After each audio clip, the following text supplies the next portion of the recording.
ഇന്നിവിടെ ഇപ്പൊ നടന്നിരിക്കുന്നത് അണ്ടർ 14 ബാഡ്മിന്റൺ ഫൈനൽ ആയിരുന്നു. ചെത്തിലാത്താണ് അതിൽ വിൻ ചെയ്തിരിക്കുന്നത്. ചെത്തിലാത്ത് വേഴ്സസ് കൽപ്പേനി ആയിരുന്നു കളി. അപ്പോ എങ്ങനെയുണ്ടായിരുന്നു കളി? വിചാരിച്ച പോലെ ചില ഓപ്പോസിറ്റീവ് ടേറ്റ് ഇല്ലായിരുന്നു, അതുകൊണ്ട് സിമ്പിളായി ജയിക്കാൻ കഴിഞ്ഞു. സിമ്പിൾ ആയിട്ട് തന്നെ ജയിക്കാൻ കഴിഞ്ഞു. ഓ, അത് ഭയങ്കര ഒരു കോൺഫിഡന്റ് അവർ പറഞ്ഞു കേട്ടോ. സിമ്പിൾ ആയിട്ട് ജയിക്കാൻ കഴിഞ്ഞു. അവർക്ക് അതൊരു ടീമായിട്ട് തോന്നിയിട്ടില്ല, കളിക്കാനുള്ള ഒരു ടീമായിട്ട് തോന്നിയിട്ടില്ല. എങ്ങനെയാണ് കളി, എങ്ങനെയുണ്ടായിരുന്നു?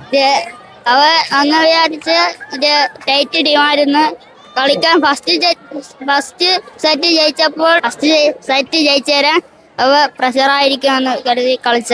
കോച്ചിങ് ഏകദേശം എത്ര മാസത്തോളം കോച്ച് ചെയ്തേ ഇപ്പൊ ഇതിനു വേണ്ടി, LSCക്ക് വേണ്ടി? രണ്ട് മാസം. ആരാണ് നിങ്ങൾ കോച്ച് ചെയ്തത്? അക്ബർ സർ. അക്ബർ സാറാണ് കോച്ച് ചെയ്തിരിക്കുന്നത്. അപ്പൊ സാർ, എങ്ങനെയാണ് നിങ്ങൾ ഇപ്പൊ തുടർച്ചയായിട്ട് ബാഡ്മിന്റൺ എന്ന വലിയ ലക്ഷദ്വീപിന് ആകെ നമുക്ക് കേൾക്കേണ്ടത് ചേത്തലാങ് എന്നുള്ളതാണ്. അപ്പൊ എന്നാണ് ഇതിനുള്ള രഹസ്യം? എന്നാണ് നമ്മളെ മക്കൾ ടാലന്റഡ് ആണ്, അവരിതിൽ ഇൻട്രസ്റ്റഡ് ആണ്. അതുകൊണ്ട് തന്നെ അവർക്ക് നല്ല പരിശീലനം കിട്ടുന്നുണ്ട്. പിന്നെ അവർ അവിടെ കളിക്കുന്ന സീനിയർ പ്ലേയേഴ്സിൻ്റെ അനുകരിക്കാനും അതിനനുസരിച്ച് നല്ല രീതിയിൽ കളിക്കാനും സാധിക്കുന്നുണ്ട്. അതാണ് അവരുടെ ഇമ്പ്രൂവ്മെൻറ്റ്. പിന്നെ ഞങ്ങൾ വേണ്ട എല്ലാ പ്രോത്സാഹനവും അവർക്ക് കൊടുക്കുന്നുണ്ട്. സ്കൂൾ ടൈമിലായാലും അതുപോലെ ഔട്ട് ഓഫ് സ്കൂൾ അവേഴ്സ് ആയാലും അവർക്ക് വേണ്ട പരിശീലനങ്ങൾ കൊടുക്കുന്നുണ്ട്. ഞങ്ങളെ PT പ്രത്യേകിച്ച് അക്ബർ സാറ് നന്നായി എഫർട്ട് എടുത്തിട്ടുണ്ട്. അതിൻ്റെ ഫലമാണ് കണ്ടത്. നല്ല ഗെയിം പ്ലാൻ ഞങ്ങൾ ഉദ്ദേശിച്ച പോലെ ഞങ്ങളുടെ സ്ട്രാറ്റജി വർക്കൗട്ടായി. അതുകൊണ്ട് ഞങ്ങൾക്ക് വളരെ സിമ്പിളായിട്ട് വിജയിക്കാൻ സാധിച്ചു.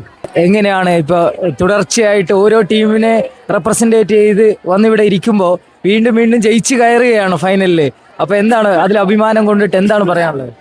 ഇല്ല, വളരെ സന്തോഷമുണ്ട്. നമ്മുടെ പിള്ളേർ നന്നായിട്ട് കളിക്കുന്നുണ്ട്. അപ്പോൾ നമ്മളെ മെയിനായിട്ട് അവർ ട്രെയിൻ ചെയ്യുന്നവനാണ് ഇത്രത്തോളം നല്ല രീതിയിൽ കളിക്കാൻ പറ്റുന്നത്. അപ്പോൾ അവർ പറഞ്ഞ പോലെ ഇവർ സാറ്, പിന്നെ ഇവിടെ വന്നപ്പോൾ നമ്മൾ അസ്ലം സാറ്, ഇപ്പോൾ നമ്മുടെ അബ്ദുൽ ഖാദർ സാറ്, പിന്നെ എനിക്കും കുറച്ച് കോച്ചിങ് ചെയ്യാൻ പറ്റി.